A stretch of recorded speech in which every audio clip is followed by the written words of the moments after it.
3 июня мы опять запускали «Радужный ветер» в Казани и заехали потом в Раивский монастырь.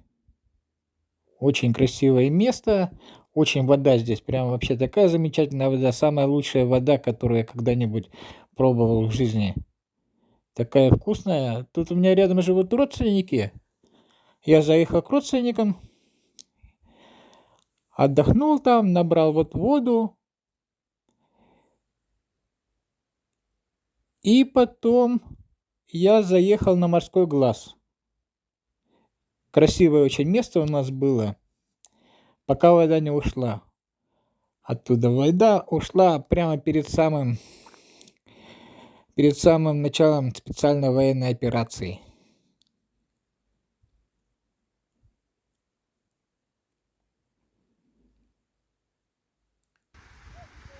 Ну вот, в общем, Морской глаз. Вода не прибывает, уходит в землю. Очень жаль. Тут мои родственники живут рядом.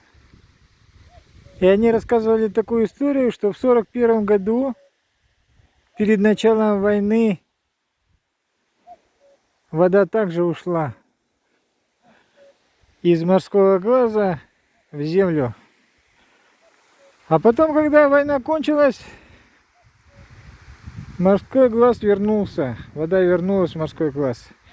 И я все приезжаю сюда с надеждой, что вода вернется. И эта война, будь она проклята, закончится. 3 родника дают воду,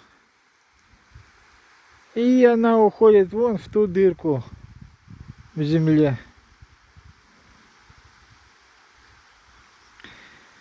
Но вода вернется, друзья. Вода вернется.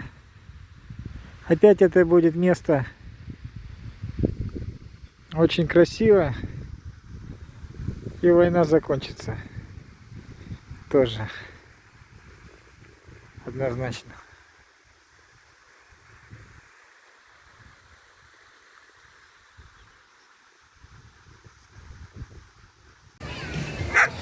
Мы ездим по городам, пускаем пузыри. Я наблюдаю за детишками и вижу, что они все одинаковые, все улыбаются, кричат, визжат от радости. Взрослые, конечно, отличаются в разных городах, но детишки все одинаковые. Я был во многих странах, объездил Украину, Белоруссию, всю Россию, Советский Союз, пол Европы, ползападной Европы объездил. И тоже вижу, что детишки все одинаковые. И вот я смотрю на них, да, и мне такая грустная мысль, вот они вот вырастут и пойдут друг с другом воевать. Ну куда вы пойдете воевать? Зачем вам это нужно? Мальчишки пойдут воевать, девочки будут шить маскировочные сети, там, делать блиндажные свечи. Зачем это надо? Радуйтесь жизни, друзья. Рожайте детей, воспитывайте их. Зачем нужна эта война? Меня знакомые и друзья просят приехать к ним, в поселке, попускать мыльные пузыри. Мне, в принципе, разницы-то нет, куда ехать, где выступать. Но я, прежде чем ехать, смотрю в их паблики в социальных сетях. Я вижу поддержку вот этой вот специальной военной операции, так называемой. Вижу это, и мне что-то становится нехорошо, и я не еду туда, в эти поселки. И я, кстати, заметил, чем меньше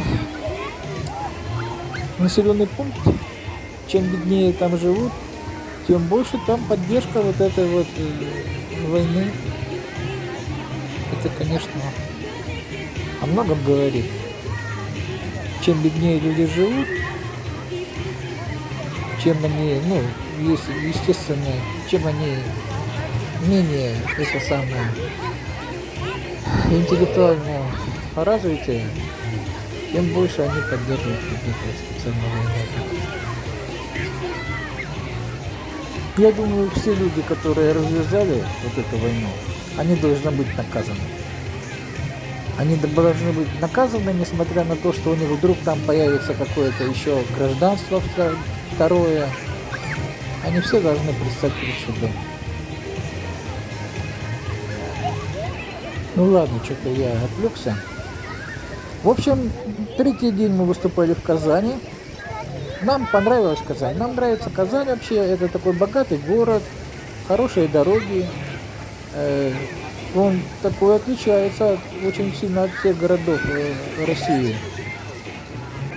Люди, если назвать их одним словом, они практичные. Вот так вот. Это их отличительная черта казанцев. Но это не в обиду им сказать. Потому что, когда заезжаешь на территорию Кореи, сразу видишь резкое отличие в обработанных полях, видишь много богатых домов, семьи большие. Казань единственный город, где это самое растет количество жителей среди Поволжского региона. Это очень хорошо. Они просто не такие, как я, это самое, но они замечательные люди. И мы сюда приедем. Тем более с Казани у меня очень много связывалось, что у меня родственники тут рядом живут. У меня первая жена была татарка по национальности. У меня двое старших дочерей, наполовину татары. А внучка на одну четверть, получается, татарка. Так что мы в Казань приедем еще много-много раз. Спасибо вам, друзья. Мы вас очень любим. Мы вас очень любим, друзья. А я еще не сказал одну интересную историю для тех, кто не знает. Когда я был в Раевском монастыре, там есть озеро, и вот удивительное место, там лягушки не квакают. В общем, там много озер рядышком, я у них ночевал даже рядом с палаткой, там везде квакают лягушки, да, особенно по вечерам. Но вот у этого озера, его отличительная черта, там много лягушек, там много, очень много, но они не квакают, они молчат. Это связано с легендой, как будто бы монахи попросили Бога, чтобы лягушки не мешали им молиться, и Бог сделал всех лягушек немыми. Это вроде как легенда, но легенда-то правдивая, в самом деле лягушки не квакают там. Съездите туда, если будет у вас возможность, прекрасное место. С 1613 года стоит этот монастырь. Там хранится икона грузинской Богоматери, старейшая икона России, одна из старейших.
А фокус я не показываю. Они вверх летели. Где Эмиль? Побежала опять. А, вон. Я хотела, но хотим выйти в город. Что? Это нам катается большая. Заяц, смотри. Ульяна, я плотики пока.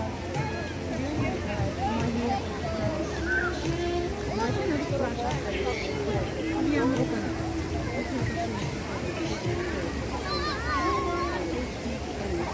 Дядя, какой добрый, он мне разрешил кусочек.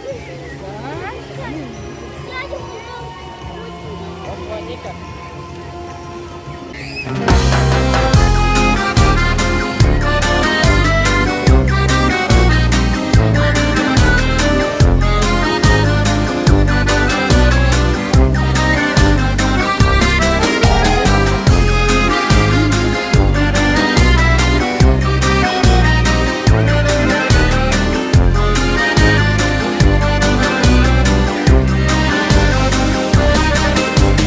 Девочка моя, слезы не вода, слезы солоны. И на дне души не найти сейчас правильный ответ. Но я-то все пойму, но я ни с кого не сниму вины. Каждый виноват, а твоего дня не было и нет. Не плачь, девочка, не плачь, и все как есть оставь. Послушай папу, папа, ведь как прежде прав. Никто тебя не любит так, как он, никто. Никто не пожалеет и простит тебя за все. Не плачь, девочка, и все как есть оставь. Послушай папу, папа, ведь как прежде прав. Никто тебя не любит так, как он, никто. Никто не пожалеет и простит тебя за все.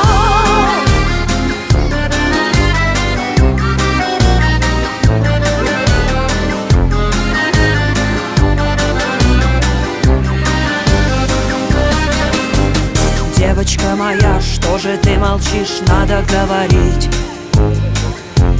надо понимать, за чужую боль тяжело платить.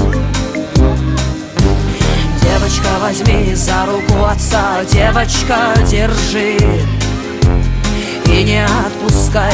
Тяжело любить, легче потерять.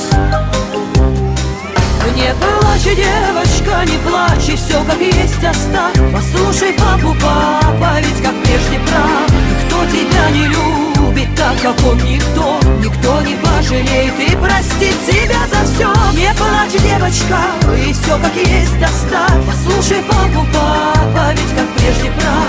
Никто тебя не любит так, как он, никто. Никто не пожалеет и простит тебя за все.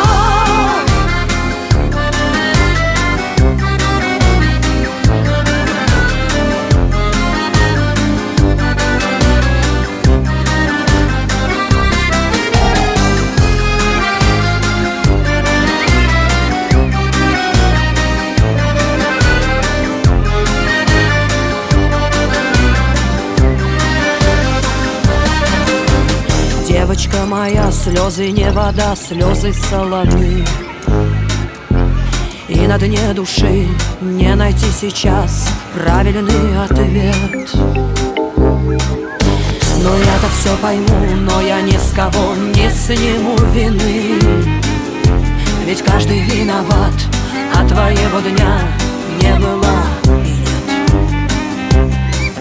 Не плачь, девочка, не плачь, и все как есть оставь. Послушай папу, папа, ведь как прежде прав. Никто тебя не любит так, как он, никто. Никто не пожалеет и простит тебя за все. Не плачь, девочка, и все как есть оставь. Послушай папу, папа, ведь как прежде прав. Никто тебя не любит так, как он, никто. Никто не пожалеет и простит тебя за все.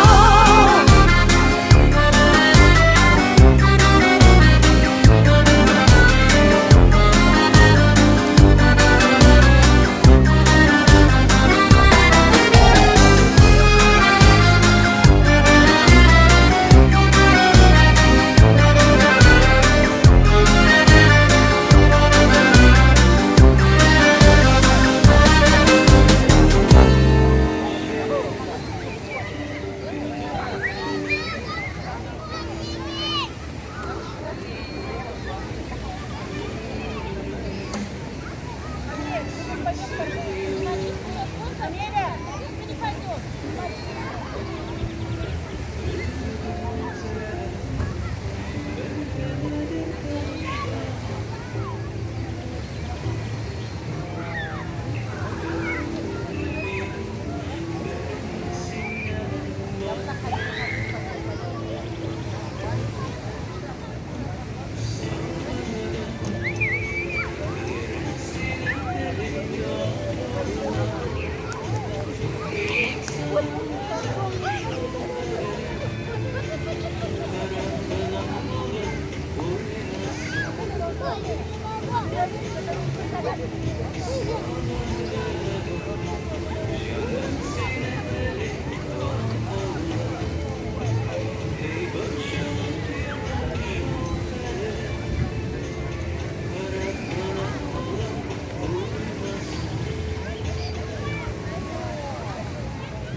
О, Парюха,